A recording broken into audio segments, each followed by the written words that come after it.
क्या कभी ये ख्याल आया है कि हर जिंदा चीज के अंदर असल में एक पूरा शहर बसा हुआ है? हाँ, एक ऐसी छोटी सी दुनिया जो हमारे अंदर ही है और जिसमें जिंदगी के बड़े बड़े राज छिपे हैं। तो आज हम बस उसी शहर के एक सफर पर निकल रहे हैं। चलिए इस कमाल की दुनिया में एक डुबकी लगाते हैं। अच्छा, एक सवाल है। इस धरती पर हर जिंदा चीज, मतलब एक बहुत बड़े पेड़ से लेके एक छोटे से कीड़े तक, आखिर किस एक चीज से बनी है? वो क्या है जो जिंदगी की बुनियाद है? बस यही सवाल हमारे आज के पूरे विश्लेषण का सेंटर पॉइंट है। और जवाब है कोशिका। जी हां, द सेल। इसे आप जिंदगी का बिल्डिंग ब्लॉक मान सकते हैं। मतलब वो सबसे छोटी यूनिट जो अपने आप में जिंदा है। और कमाल की बात यह है कि वो अपनी कॉपी भी बना सकती है। सीधी सी बात है, नो सेल नो लाइफ। वैसे इस छोटी सी दुनिया को खोजने की कहानी भी बड़ी दिलचस्प है। ये सदियों पहले शुरू हुई। सोचिए, 1665 में रॉबर्ट हुक ने पहली बार कॉर्क में छोटे छोटे खाली कमरे देखे और उन्हें नाम दिया सेल। फिर आए ल्यूवेनहॉक, जिन्होंने पहली बार इन कमरों के अंदर जिंदगी देखी, हलचल देखी। और बस इसके बाद तो जैसे पहेली के टुकड़े जुड़ते गए। श्लाइडेन, श्वैन और विर्चो जैसे वैज्ञानिकों ने मिलकर सेल थियरी की नींव रखी, जिसके मुताबिक हर जिंदा चीज सेल से बनी है और हर नई सेल हमेशा एक पुरानी सेल से ही बनती है। ठीक है, तो अब हम ये तो जान गए कि सब कुछ सेल से बना है, पर अगला सवाल ये उठता है कि क्या सारी सेल्स एक जैसी होती हैं? जवाब है बिल्कुल नहीं। जिंदगी के पास आप कह सकते हैं दो बेसिक ब्लूप्रिंट्स हैं। तो चलिए इन दोनों डिजाइन्स पर एक नजर डालते हैं। तो देखिए, जिंदगी के दो मेन टाइप्स ये रहे। एक तरफ है प्रोकैरियोटिक सेल्स। ये बिल्कुल सिंपल और छोटी होती हैं, जैसे कोई स्टूडियो अपार्टमेंट। इनमें कोई असली न्यूक्लियस नहीं होता। बैक्टीरिया इसका बेस्ट एग्जाम्पल है। और दूसरी तरफ है यूकैरियोटिक सेल्स। ये बड़ी और काफी कॉम्प्लेक्स होती हैं, किसी आलीशान हवेली की तरह। इनमें एक प्रॉपर न्यूक्लियस होता है और कई सारे अलग अलग कमरे यानी ऑर्गेनेल होते हैं। पौधे, जानवर, हम सब इसी कैटेगरी में आते हैं। ठीक है, तो अब थोड़ा और जूम इन करते हैं और इन ज्यादा कॉम्प्लेक्स यानी यूकैरियोटिक सेल्स पर फोकस करते हैं। यहां भी हमें दो बहुत जाने पहचाने वर्जन मिलते हैं, एक पौधों की कोशिकाएं और दूसरी जानवरों की कोशिकाएं। अब देखिए, पौधों और जानवरों की सेल्स हैं तो एक ही ब्लूप्रिंट की, लेकिन उनके काम के हिसाब से उनमें कुछ जबरदस्त फर्क हैं।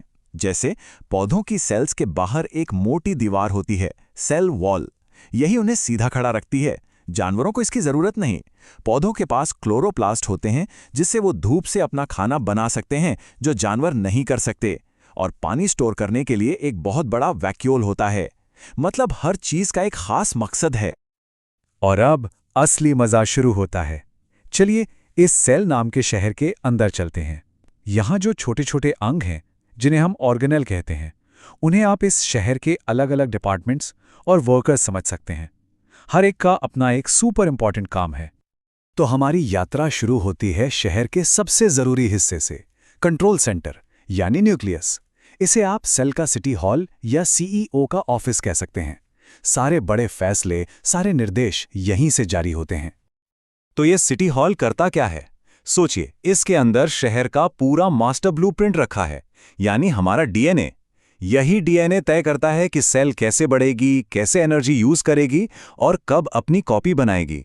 और इस ब्लूप्रिंट को सेफ रखने के लिए इसके चारों तरफ एक डबल लेयर की दीवार है, जिसमें छोटे छोटे दरवाजे भी हैं, ताकि जरूरी मैसेज बाहर आ जा सके। अब मिलते हैं शहर के पावर हाउस से, माइटोकॉन्ड्रिया। ये वो जगह है जहां शहर को चलाने के लिए सारी की सारी एनर्जी बनती है। इसके बिना समझिए शहर की बत्ती गुल और सारे काम बंद। तो ये पावर प्लांट एनर्जी बनाता कैसे है? ये हमारे खाने से मिले ग्लूकोज को लेता है और उसे तोड़कर छोटे छोटे एनर्जी पैकेट्स में बदल देता है, जिसे कहते हैं एटीपी। ये एटीपी ही इस शहर की करेंसी है। इसी से हर काम का पेमेंट होता है।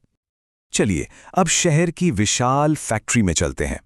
यहां है एंडोप्लाज्मिक रेटिकुलम और राइबोसोम। ये दोनों मिलकर एक असेंबली लाइन की तरह काम करते हैं और सेल के लिए जरूरी सामान बनाते हैं। इस फैक्ट्री के अंदर का प्रोसेस समझिए। छोटे छोटे राइबोसोम जो हैं, वो हैं असली मजदूर जो प्रोटीन बनाते हैं। फिर ये प्रोटीन जाते हैं रफ ईआर की असेंबली लाइन पर, जहां उन्हें फाइनल टच दिया जाता है। और साइड में ही एक और वर्कशॉप है, स्मूथ ईआर। ये लिपिड यानी फैट बनाती है और शहर में आए जहरीले सामान को भी साफ करती है। अच्छा, सामान तो बन गया, अब उसे सही जगह भेजना भी तो है। यहीं पर काम आता है शहर का पोस्ट ऑफिस, या कह लीजिए courier department, Golgi apparatus. Golgi का काम सिर्फ पैकिंग नहीं है, वो फैक्ट्री से आए हर प्रोटीन और लिपिड पर एक एड्रेस लेबल लगाता है, फिर उसे वेसिकल नाम के छोटे छोटे डिलीवरी बॉक्स में पैक करता है और सही पते पर रवाना कर देता है। इसी की वजह से शहर में कोई कंफ्यूजन नहीं होता और हर पैकेज अपनी सही मंजिल तक पहुंचता है। अब देखिए, कोई भी शहर बिना वेस्ट मैनेजमेंट सिस्टम के तो चल नहीं सकता। तो सेल में ये काम करती है रिसाइकलिंग टीम, जिसका नाम है लाइसोसोम। इनका बस एक ही काम है, शहर को साफ सुथरा रखना। लाइसोसोम के अंदर होते हैं बहुत पावरफुल डाइजेस्टिव एंजाइम्स। ये किसी भी पुराने टूटे फूटे हिस्से या बाहर से आए कचरे को तुरंत गला देते हैं। पर इनका एक बड़ा ही डरावना नाम भी है, सुसाइड बैग्स। ऐसा इसलिए क्योंकि अगर सेल को कोई बहुत बड़ा खतरा महसूस होता है तो ये खुद को फाड़ लेते हैं और पूरी सेल को ही खत्म कर देते हैं ताकि इन्फेक्शन आगे ना फैले। अब बात करते हैं शहर के विशाल स्टोरेज टैंक की, वैक्यूल। वैसे तो ये एनिमल सेल्स में भी होता है, लेकिन प्लांट सेल्स में इसका रोल बहुत ही बड़ा और क्रिटिकल है। इसे आप पानी की टंकी और गोदाम दोनों एक साथ समझ सकते हैं।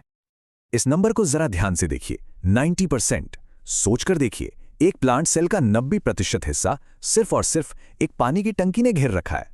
और ये सिर्फ पानी स्टोर करने के लिए नहीं है, ये अंदर से पानी का प्रेशर बनाकर सेल को एकदम टाइट और फूला हुआ रखता है। इसी की वजह से पौधे मुरझाते नहीं बल्कि सीधे खड़े रहते हैं। तो हमारे इस टूर के आखिर में हम उन दो चीजों पर फोकस करेंगे जो प्लांट सेल को बिल्कुल यूनिक और सेल्फ सफिशिएंट बनाती हैं, यानी शहर की मजबूत दीवारें और उसके अपने सोलर पैनल्स। सेल वॉल तो पौधे का बाहरी ढांचा है जो उसे शेप और प्रोटेक्शन देता है, लेकिन असली जादू तो होता है क्लोरोप्लास्ट में। ये छोटे छोटे सोलर पैनल्स हैं जो सूरज की रोशनी को पकड़कर सीधे खाने में बदल देते हैं। और यही वो खूबी है जो पौधों को आत्मनिर्भर बनाती है, और हमारी पूरी फूड चेन की बुनियाद भी यही है। तो बस हमारी ये यात्रा यहीं खत्म होती है, लेकिन एक सवाल के साथ। अगर एक अकेली सेल इतनी ज्यादा कॉम्प्लेक्स है, एक पूरे शहर की तरह काम कर सकती है, तो फिर उन खरबों सेल्स के बारे में क्या कहा जाए जो एक साथ एक तालमेल में काम करके किसी एक जिंदा चीज को बनाती हैं। इस कमाल की जटिलता के बारे में सोचना ही जिंदगी के लिए हमारे मन में हैरानी और सम्मान दोनों भर देता है।